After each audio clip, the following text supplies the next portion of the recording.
প্রয়াত ফুটবলার পিকে বন্দ্যোপাধ্যায়ের সল্টলেকের বাড়িতে খুন হলেন বাড়ির পরিচারক।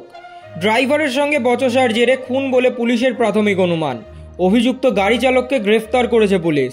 ঘটনা সূত্রে খবর, পিকে বন্দ্যোপাধ্যায় ও তার স্ত্রীর অবর্তমানে তার মেয়েরা থাকতেন এই বাড়িতে।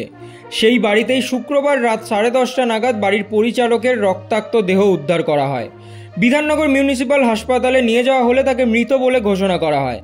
জানা যায়, দোলের দিন মাদক সেবন করাকে কেন্দ্র করে বাড়ির গাড়ি চালক বরুণ ঘোষের সঙ্গে বচসা হয়েছিল পরিচারক ভগীরথী মুহুরীর। অভিযোগ, মধ্যরাতে অস্ত্র নিয়ে ভগীরথীর ওপর চড়াও হয় বরুণ। এলোপাথারি কোপানো হয় তাকে। রক্তাক্ত অবস্থায় ঘটনাস্থলেই লুটিয়ে পড়েন তিনি। তার চিৎকার শুনে ছুটে আসেন আশেপাশের লোকজন। খবর পেয়েই ঘটনাস্থলে জাতীয় দলের প্রয়াত ফুটবলার ও কোচের বাড়িতে এমন ঘটনায় চাঞ্চল্য সৃষ্টি হয়েছে গোটা এলাকায়। সল্টলেকের জিডি ব্লক সম্ভ্রান্ত একটি এলাকা এবং সেখানে দোলের দিন এমন ঘটনায় আতঙ্কিত হয়ে পড়েছেন এলাকার বাসিন্দারা। তদন্তে নেমে বরুণকে গ্রেফতার করেছে পুলিশ। নেহাতি মাদক সেবনকে কেন্দ্র করে গন্ডগোল নাকি এর পেছনে অন্য কোনো কারণ রয়েছে তাও খতিয়ে দেখছে তদন্তকারীরা।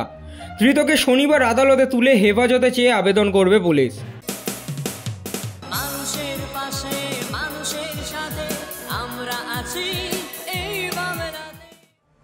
আপনারা দেখছেন সংবাদ শিরোনাম। দেখলেন তো অনেক কিছু, এবার দেখুন নতুন কিছু।